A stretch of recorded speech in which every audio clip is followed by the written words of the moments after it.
नमस्कार दोस्तों, आपका स्वागत है आपकी अपनी यूट्यूब चैनल बीपीएम नॉलेज में। आज हम लोग एसएससी के टॉप 50 क्वेश्चन को करने वाले हैं, जो कि सभी एग्जामों के लिए बहुत ही महत्वपूर्ण होने वाला है।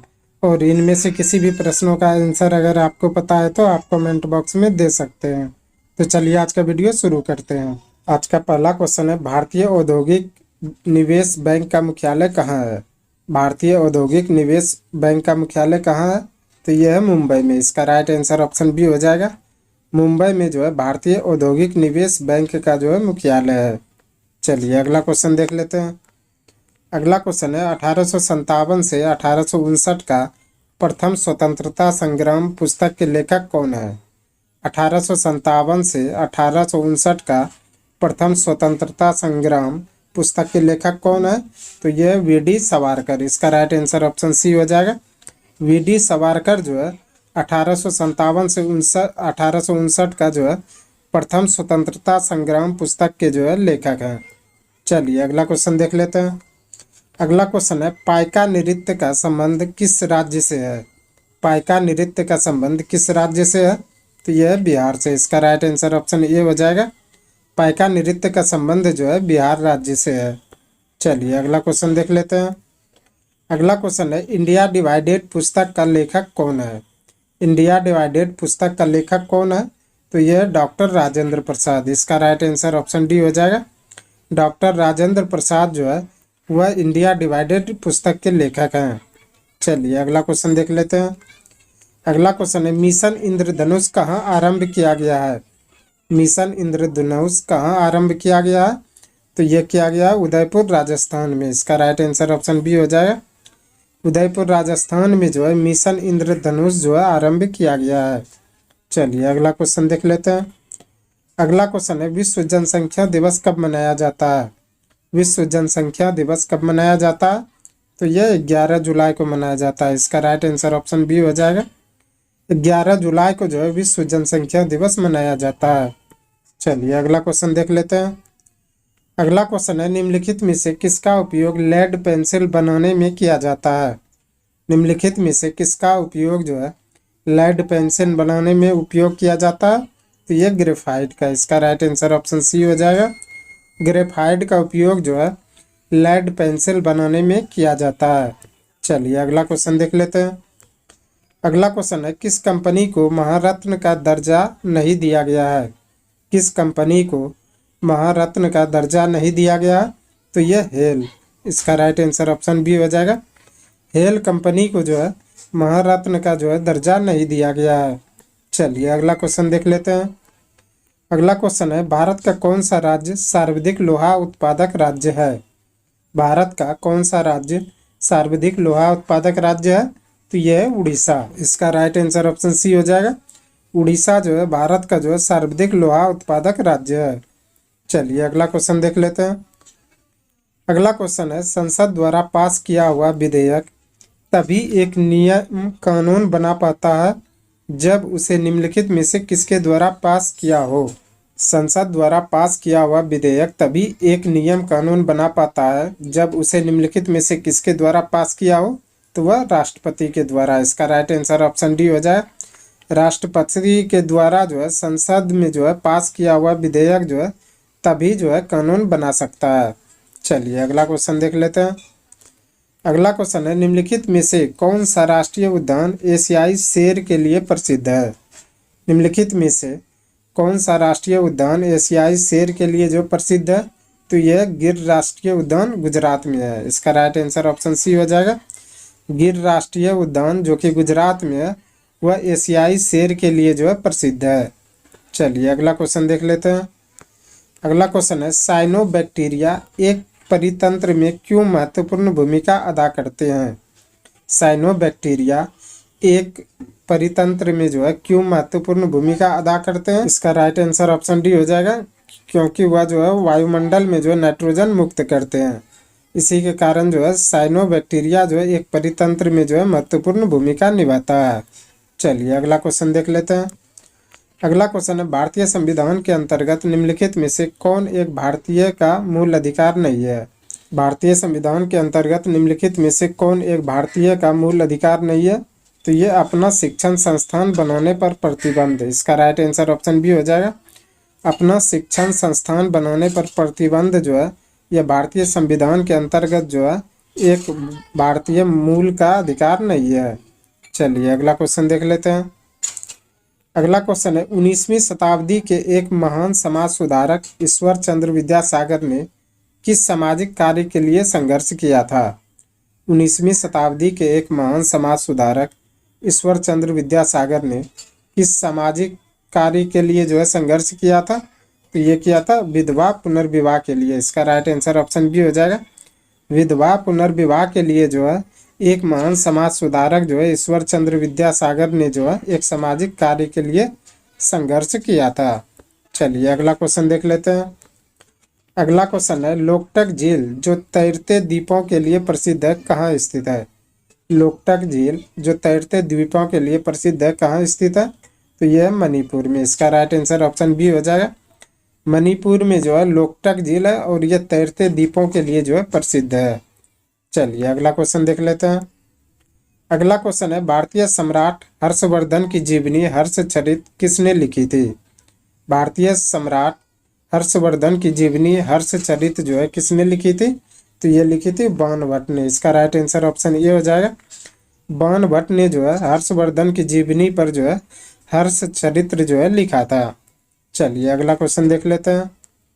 अगला क्वेश्चन है लगभग 95% यौगिक कार्बन के बने होते हैं क्योंकि कार्बन में क्या होते हैं? लगभग 95% यौगिक कार्बन के बने होते हैं क्योंकि कार्बन में क्या होता है?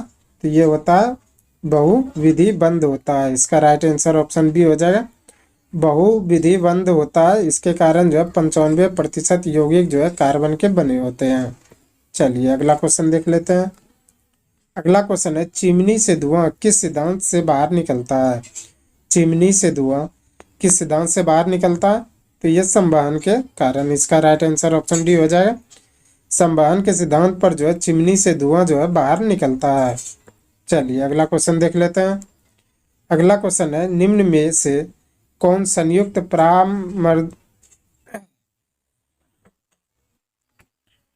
19 नंबर क्वेश्चन है निम्न में से कौन संयुक्त परामर्शी मशीन स्कीम के जो है अंतर्गत शामिल नहीं है? निम्न में से कौन संयुक्त परामर्शी मशीनरी स्कीम के जो है अंतर्गत शामिल नहीं है?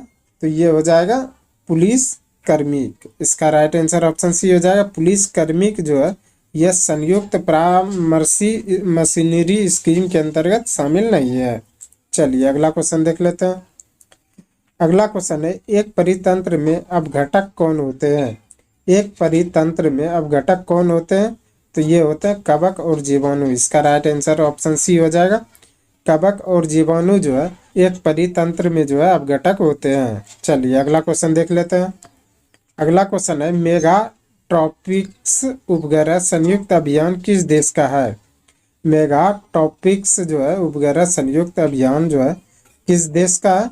तो यह भारत और फ्रांस का। इसका राइट आंसर ऑप्शन ए हो जाएगा। भारत और फ्रांस का जो है मेगा ट्रॉपिक्स उपग्रह जो है संयुक्त अभियान है। चलिए अगला क्वेश्चन देख लेते हैं। अगला क्वेश्चन है नेशनल रिमोट सेंसिंग एजेंसी कहाँ स्थित है? नेशनल रिमोट सेंसिंग एजेंसी कहाँ स्थित है? तो यह हैदराबाद में। इसका राइट आंसर ऑप्शन सी हो जाएगा। हैदराबाद में जो है नेशनल रिमोट सेंसिंग एजेंसी जो है स्थित है। चलिए अगला क्वेश्चन देख लेते हैं। अगला क्वेश्चन है निम्नलिखित में से कौन सा आनुवांशिक है? निम्नलिखित में से कौन सा आनुवांशिक है? तो यह है डीएनए। इसका राइट आंसर ऑप्शन बी हो जाएगा। डीएनए जो है यह एक आनुवांशिक है। चलिए अगला क्वेश्चन देख लेते हैं। अगला क्वेश्चन है सोना में क्या मिलाया जाता है? सोना में क्या मिलाया जाता है? तो यह मिलाया जाता है तांबा और चांदी। इसका राइट आंसर ऑप्शन ए हो जाएगा। सोना में जो है तांबा और चांदी मिलाया जाता है। चलिए अगला क्वेश्चन देख लेते हैं। अगला क्वेश्चन है क्योटो प्रोटोकॉल निम्नलिखित में से किसके साथ जुड़ा हुआ है? क्योटो प्रोटोकॉल निम्नलिखित में से किसके साथ जुड़ा हुआ है? तो यह जलवायु परिवर्तन से। इसका राइट आंसर ऑप्शन डी हो जाएगा। जलवायु परिवर्तन से जो है क्योटो प्रोटोकॉल जो है जुड़ा हुआ है।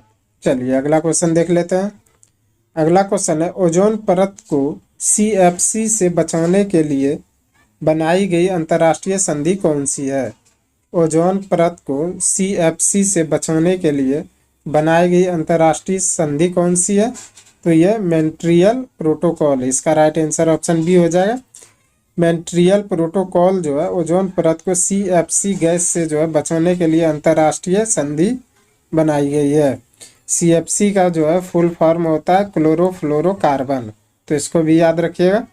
क्लोरोफ्लोरोकार्बन से बचाने के लिए जो है मॉन्ट्रियल प्रोटोकॉल जो है अंतर्राष्ट्रीय संधि बनाई गई है। चलिए अगला क्वेश्चन देख लेते हैं। अगला क्वेश्चन है, जापान में योकोहामा सम्मेलन 1994 में किस मुद्दे पर आयोजित किया गया था? जापान में योकोहामा सम्मेलन 1994 में किस मुद्दे पर आयोजित किया गया था? तो ये किया गया था आपदा जोखिम में कमी। इसका राइट आंसर ऑप्शन सी हो जाएगा।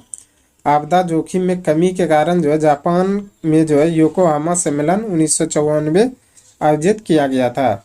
चलिए अगला क्वेश्चन देख लेते हैं। अगला क्वेश्चन है, कलोल जल विद्युत संयंत्र कहाँ स्थित है? कलोल जल विद्युत संयंत्र कहाँ स्थित है? तो यह है गुजरात में। इसका राइट आंसर ऑप्शन बी हो जाएगा। गुजरात में जो है कलोल जल विद्युत संयंत्र स्थित है। चलिए अगला क्वेश्चन देख लेते हैं। अगला क्वेश्चन है, भारत के किस राज्य में लोनावाला पावर प्लांट स्थित है? भारत के किस राज्य में लोनावाला पावर प्लांट स्थित है? तो यह है महाराष्ट्र में। इसका राइट आंसर ऑप्शन सी हो जाएगा। महाराष्ट्र में जो है लोनावाला पावर प्लांट जो है स्थित है। चलिए अगला क्वेश्चन देख लेते हैं। अगला क्वेश्चन है, नोन माटी पोल रिफाइनरी किस क्षेत्र में स्थित है? नोन माटी पोल रिफाइनरी जो है किस क्षेत्र में स्थित है? तो यह है असम में। इसका राइट आंसर ऑप्शन सी हो जाएगा। असम में जो है नोन माटी पोल रिफाइनरी जो है क्षेत्र स्थित है। चलिए अगला क्वेश्चन देख लेते हैं। अगला क्वेश्चन है, ब्लू बेबी सिंड्रोम एक बीमारी है जो निम्न में से किसकी वजह से होता है? ब्लू बेबी जो है सिंड्रोम एक बीमारी है जो निम्नलिखित में से किसके कारण होता है? तो ये नाइट्रेट के कारण। इसका राइट आंसर ऑप्शन बी हो जाएगा। नाइट्रेटस के कारण जो है यह ब्लू बेबी सिंड्रोम जो है एक बीमारी होती है। चलिए अगला क्वेश्चन देख लेते हैं। अगला क्वेश्चन है, मेघालय की गारो हिल्स किसकी खेती के लिए जाना जाता है? मेघालय की गारो हिल्स किसकी खेती के लिए जाना जाता है? तो यह रबड़ के लिए। इसका राइट आंसर ऑप्शन बी हो जाएगा। रबड़ के लिए जो है मेघालय की गारो हिल्स जो है खेती की जाती है। चलिए अगला क्वेश्चन देख लेते हैं। अगला क्वेश्चन है, दिल्ली का कौन सा सुल्तान जिसने सीरी का किला बनाया था? दिल्ली का कौन सा सुल्तान जिसने सीरी का किला बनाया था? तो ये बनाया था अलाउद्दीन खिलजी ने। इसका राइट आंसर ऑप्शन बी हो जाएगा। अलाउद्दीन खिलजी ने जो है दिल्ली का जो है सुल्तान था जिसने कि सीरी का किला जो है बनवाया था। चलिए अगला क्वेश्चन देख लेते हैं। अगला क्वेश्चन है, शेरशाह सूरी का मकबरा कहाँ स्थित है? शेरशाह सूरी का मकबरा कहाँ स्थित है? तो यह सासाराम में। इसका राइट आंसर ऑप्शन बी हो जाएगा। सासाराम में जो है शेरशाह सूरी का मकबरा स्थित है। चलिए अगला क्वेश्चन देख लेते हैं। अगला क्वेश्चन है, अकबर के 1567 के अभियान के दौरान मेवाड़ का शासक कौन था? अकबर के 1567 के अभियान के दौरान मेवाड़ का शासक कौन था? तो ये था राणा प्रताप। इसका राइट आंसर ऑप्शन सी हो जाएगा। राणा प्रताप जो है अकबर के 1567 के अभियान के दौरान जो है मेवाड़ का शासक था। चलिए अगला क्वेश्चन देख लेते हैं। अगला क्वेश्चन है, निम्नलिखित पौधे में से कौन सा कीट भक्षी है? निम्नलिखित पौधे में से कौन सा कीट भक्षी है? तो यह नेपेंथेस। इसका राइट आंसर ऑप्शन ए हो जाएगा। नेपेंथेस पौधा जो है यह कीट भक्षी पौधा है। चलिए अगला क्वेश्चन देख लेते हैं। अगला क्वेश्चन है, निम्नलिखित में से कौन मीठे पानी की मछली है? निम्नलिखित में से कौन मीठे पानी की मछली है? तो यह है रेहू। इसका राइट आंसर ऑप्शन ए हो जाएगा। रेहू जो है यह मीठे पानी की मछली होती है। चलिए अगला क्वेश्चन देख लेते हैं। अगला क्वेश्चन है, निम्नलिखित में से कौन सा जिंक मिश्र धातु नहीं है? निम्नलिखित में से कौन जिंक जो है मिश्र धातु नहीं है? तो यह बेल धातु। इसका राइट आंसर ऑप्शन डी हो जाएगा। बेल धातु जो है यह जो है जिंक मिश्र धातु नहीं है। चलिए अगला क्वेश्चन देख लेते हैं। अगला क्वेश्चन है, जब बैरोमीटर के दबाव 76 सेमी से कम होता है तो पानी का क्वथनांक कितना होता है? जब बैरोमीटर में दबाव 76 सेमी से कम होता है तो पानी का क्वथनांक कितना होता है, तो ये होता है 1000 सेल्सियस से कम। इसका राइट आंसर ऑप्शन सी हो जाएगा। 1000 सेल्सियस से कम जब होगा जब बैरोमीटर का दबाव जो है 76 सेंटीमीटर से जो है कम होता है। तो चलिए अगला क्वेश्चन देख लेते हैं। अगला क्वेश्चन है, राज्यसभा की बैठक करने के लिए कोरम क्या है? राज्यसभा की बैठक करने के लिए कोरम क्या है? तो ये 25 सदस्य। इसका राइट आंसर ऑप्शन बी हो जाएगा। 25 सदस्य जो है राज्यसभा की बैठक करने के लिए जो है कोरम है। चलिए अगला क्वेश्चन देख लेते हैं। अगला क्वेश्चन है, निम्नलिखित में से कौन भारत की पंचवर्षीय योजना से जुड़ा है? निम्नलिखित में से कौन भारत के पंचवर्षीय योजना से जुड़ा है? तो ये जुड़ा है पीसी महालोबनीस। इसका राइट आंसर ऑप्शन बी हो जाएगा। पीसी महालोबनीस जो है ये भारत की पंचवर्षीय योजना से जुड़ा है। चलिए अगला क्वेश्चन देख लेते हैं। अगला क्वेश्चन है, मुस्लिम लीग को कब स्थापित किया गया था? मुस्लिम लीग को कब स्थापित किया गया था? तो ये 1906 ईस्वी में। इसका राइट आंसर ऑप्शन सी हो जाएगा। 1906 ईस्वी में जो है मुस्लिम लीग को जो है स्थापित किया गया था। चलिए अगला क्वेश्चन देख लेते हैं। अगला क्वेश्चन है, पृथक निर्वाचन क्षेत्र को कब लागू किया गया था? पृथक निर्वाचन क्षेत्र को कब लागू किया गया था? तो ये किया गया था 1909 में। इसका राइट आंसर ऑप्शन बी हो जाएगा। 1909 ईस्वी में जो है पृथक निर्वाचन क्षेत्र को जो है लागू किया गया था। चलिए अगला क्वेश्चन देख लेते हैं। अगला क्वेश्चन है, महात्मा गांधी ने दांडी मार्च की शुरुआत कब की थी? महात्मा गांधी ने दांडी मार्च की शुरुआत कब की थी? तो यह की थी 12 मार्च 1930 को। इसका राइट आंसर ऑप्शन सी हो जाएगा। 12 मार्च 1930 ईस्वी को जो है महात्मा गांधी ने दांडी मार्च की शुरुआत की थी। चलिए अगला क्वेश्चन देख लेते हैं। अगला क्वेश्चन है, भारत के संघ की राजभाषा के रूप में हिंदी को किस वर्ष अपनाया गया था? भारत के संघ की राजभाषा के रूप में हिंदी को किस वर्ष अपनाया गया था? तो ये 1949 में। इसका राइट आंसर ऑप्शन बी हो जाएगा। 1949 ईस्वी में जो है भारत के संघ की राजभाषा के रूप में जो है हिंदी को अपनाया गया था। चलिए अगला क्वेश्चन देख लेते हैं। अगला क्वेश्चन है, स्वराज के लिए आवाज उठाने वाला पहला व्यक्ति कौन था? स्वराज के आवाज को उठाने वाला पहला व्यक्ति कौन था? तो ये था दयानंद सरस्वती। इसका राइट आंसर ऑप्शन बी हो जाएगा। दयानंद सरस्वती जो है स्वराज के लिए जो है आवाज उठाने वाला पहला व्यक्ति था। चलिए अगला क्वेश्चन देख लेते हैं। अगला क्वेश्चन है, प्रार्थना समाज के संस्थापक कौन थे? प्रार्थना समाज के संस्थापक कौन थे? तो ये थे आत्मा राम पांडुरंग और महादेव गोविंद रनाडे।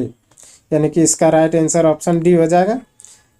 एक और दो दोनों, जिसमें कि डॉक्टर आत्माराम पांडुरंग और महादेव गोविंद रनाडे, ये दोनों जो है प्रार्थना समाज के संस्थापक थे। चलिए अगला क्वेश्चन देख लेते हैं। अगला क्वेश्चन है, निम्नलिखित में से कौन संविधान सभा के पहले अध्यक्ष थे? निम्नलिखित में से कौन संविधान सभा के पहले अध्यक्ष थे? तो ये थे डॉक्टर सच्चिदानंद सिन्हा। इसका राइट आंसर ऑप्शन ए हो जाएगा। डॉक्टर सच्चिदानंद सिन्हा जो है ये संविधान सभा के पहले अध्यक्ष थे। चलिए अगला क्वेश्चन देख लेते हैं। अगला क्वेश्चन है, भारत के निम्नलिखित में से किस राज्य में द्विसदनीय विधायिका नहीं है? भारत के निम्नलिखित में से किस राज्य में द्विसदनीय विधायिका नहीं है? तो ये पंजाब में नहीं है। इसका राइट आंसर ऑप्शन ए हो जाएगा। पंजाब में जो है द्विसदनीय विधायिका नहीं है। चलिए अगला क्वेश्चन देख लेते हैं। आज का अंतिम क्वेश्चन है, 1952 की राष्ट्रीय वन नीति को निम्नलिखित में से किस वर्ष में संशोधित किया गया था? 1952 की राष्ट्रीय वन नीति को निम्नलिखित में से किस वर्ष में संशोधित किया गया था? तो यह किया गया था 1988 में। इसका राइट आंसर ऑप्शन सी हो जाएगा। 1988 ईस्वी में जो है 1952 की राष्ट्रीय वन नीति को जो है संशोधित किया गया था। आज के लिए बस इतना ही। हमें उम्मीद है कि ये वीडियो आपको पसंद आया होगा। अगर पसंद आया तो प्लीज़ लाइक कमेंट शेयर और चैनल को सब्सक्राइब जरूर करें। धन्यवाद।